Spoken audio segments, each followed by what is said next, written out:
Let me tell you about this thing. MacBook Pro M1.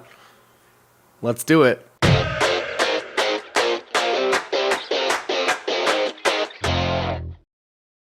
Wow, what an intro. Just away with words. Welcome to the office.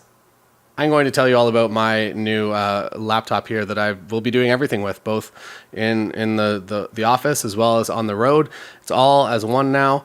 And up until this point, I was using a 2019 Mac Pro, which I thought was amazing until I tried this. Maybe also a mention of the exact model that I got. I actually went for one of the pre-configureds. I didn't max this out. I just got the advanced pre-configured M1 Pro, and I have been absolutely blown away by the performance. It is a proper next level tool. It definitely makes my life a lot easier and has already saved me hours of time. We'll talk more about that throughout the video. To talk briefly about myself and maybe where I come from, I am both a photographer and a video creator here on YouTube, and that is where this perspective is going to be coming from. I will maybe spoil the video a little bit. Lightroom, everything just ingests and exports roughly, I would say, half the speed. When it comes to Premiere and doing exports, there's no competition at all. It is incredibly fast.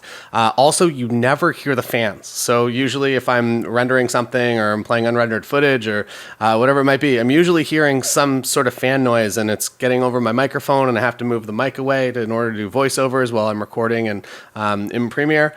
Now, this laptop, it just makes no noise, and I don't quite understand it. The fans are bigger. There's, I guess, more, depending on it's a little bit thicker as far as the size goes, and the feet are a little higher, so I feel like it gives a little more ground clearance, and there's more kind of horsepower in the back to kick heat out. But the fans, I'm sure they're in there, but they're silent. Another thing, maybe there's, I guess, two little nitpicks here. This is not the color of the laptop, just a bit of a bummer. That would have been nice. And then the notch. We'll talk about the notch. The notch is all the rage, all on the internet. Also, a new addition to this M1 MacBook is a beautiful engraving of the words MacBook Pro on the bottom.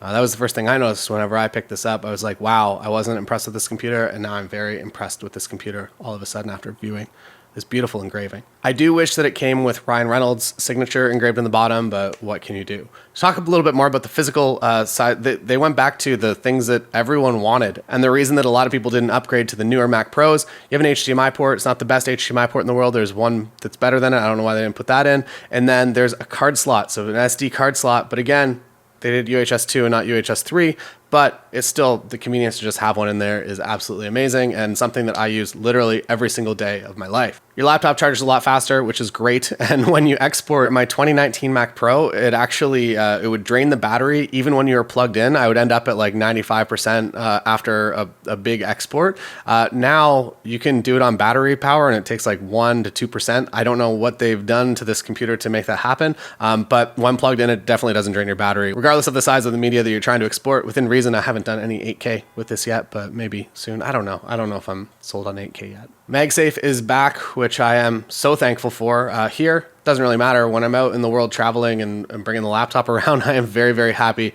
to have MagSafe. I was sad that it didn't come in my last MacBook Pro, and I'm happy to have it back. And thankfully, also, they kept the headphone jack. The headphone jack is better. There's more output if you're into headphones. You already know this. But it will kick out more power, so you don't have to go through an additional thing to get to your headphones. But yeah, let's not talk too much about that. The touch bar is gone. I only used it really for scrubbing through videos, which actually I found to be kind of helpful. But it's gone. I'm not really going to miss it. I'm sure I'll figure out another way to scrub through videos. We scrubbed through videos before we had touch bars, so I'm sure that I can probably do it again. And now you just have a little fingerprint reader that is just nice to open. No Face ID yet like your phone. Maybe someday. We'll talk about that when we talk about the notch. But yeah, it's a very effortless computer, I feel like, to use. They got the design, the experience of the user, I feel like, is exactly correct. The screen itself, I guess I wasn't really, I didn't need a better screen, but this screen is significantly better. And in real life use, everything just feels very, very smooth and better than my last laptop. Not that I needed that. It's nice that everything got kind of that 10 or 15% boost, and then some certain things got what I'm going to consider to be a 50% boost. But I'm very happy to have a new screen that does my HDR videos that when I record them from my phone, now I can watch them in the same. Not on this though. This is my second monitor, not HDR monitor. But it does give you 4K 60 out, but nothing beyond that. So if you wanted more, you don't get it. The notch, a lot of people have been talking about it. It's kind of an Apple, I guess, when you look at the new phone. Notch here. honestly, it's not a big deal. You don't really notice it when you're actually using the laptop. It is a lot larger than it probably should be, and it would be nice to have the facial recognition. So whenever you sit down, your computer just opens for you. That'd be nice. Maybe next time. Maybe they've designed the notch to accommodate that and they just didn't get it done. I don't know. In the week that I've had this laptop, I've had no issues with anything hiding behind the notch that I've had to figure out a way to get it. When you do a screen grab, it prints the entire thing. So there is data behind there. Your mouse can go behind there, but yeah, it's there. You'll forget about it soon. I promise. And in the notch, the most anticipated upgrade of 2012, I don't know why it took so long. We finally have an HD camera in these. I don't know if it was the push from the fact that everyone is now doing remote video conferences, but finally we have an HD camera in our high-end MacBook computers, which I'm happy that it's there. And yeah, it's been a bummer for a long, long time. And I don't know why it took so long, but that's not for me to decide. Bitch, don't know about Pangea. Speakers, also very good. Very surprisingly good speakers. Not quite as good as what the speakers on the 16 would be. So if you really want to get the most out of your experience with your laptop, with your speakers, you might have to go to the 16, but for what I use laptop speakers for, more than good enough. The battery life, also very impressive. And the quick charge, the fact that you just plug in and you're kind of halfway to charged in a half an hour is really incredible whenever, I don't know, I'm not going to give you an example. You know when you have to charge your laptop and you don't have time. Now let's talk about performance. Everything is so much faster, including the drives mount faster. If you have external drives, they mount faster. Your internet goes faster for some reason. When you're loading web pages, they're just faster.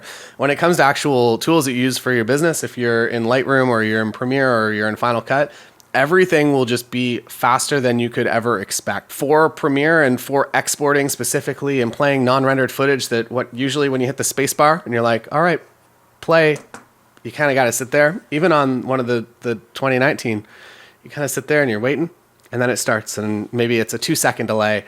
But when you do that same action 50, 60, 1,000 times maybe in some days, and you're waiting for those seconds, to now just have kind of almost no latency in that you hit play and it just begins, it really does save you seconds, which add up to minutes, which add up to hours, and it makes your life better. You can now you can travel more and make millions of dollars and win the 1970s World Series. But honestly, it is very, very helpful. The things that used to take seconds or you really have to sit there and wait for do not take nearly as long, if at all. When it comes to exporting, somebody put out the metric that it goes 10 times faster if you're exporting out of Premiere. So making a video has become so much faster. Usually, I guess the strategy is you wait to the end of the evening and you're done and you do an export and you go to sleep. And if you're doing a lot of heavy footage within your laptop, it really will take a couple of hours.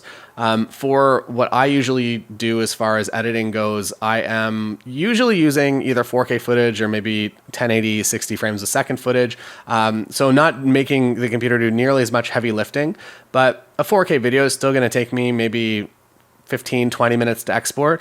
Now it takes about 5. I just ran some tests. And again, I just want to come back to the fact that when you're exporting a 4K video and the fans aren't making any noise, it's nice. It's very nice. For me, as a media creator, there's a media engine now as well as a ProRes acceleration, which basically means that if you use ProRes, it's going to be a heck of a lot faster for you.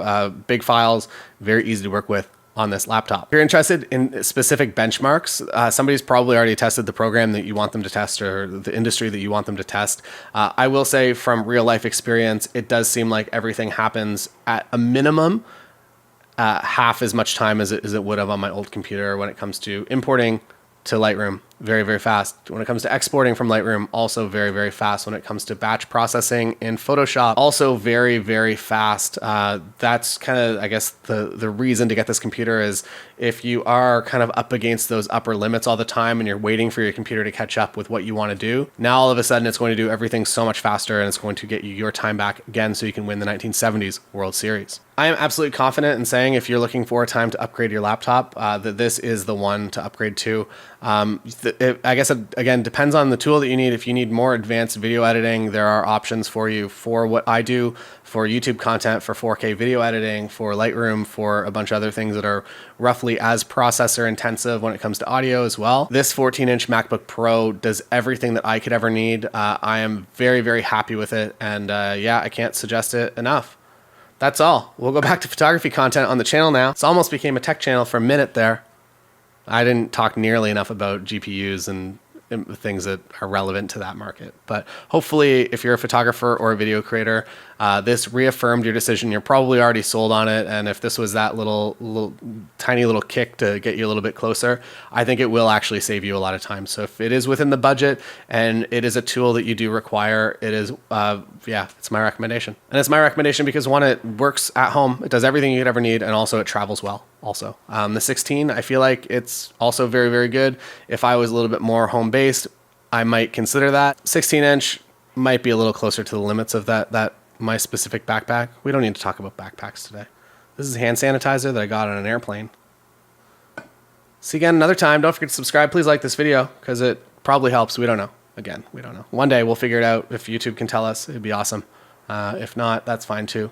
I'm used to just kind of doing stuff, and sometimes it works and sometimes it doesn't. See you again another time.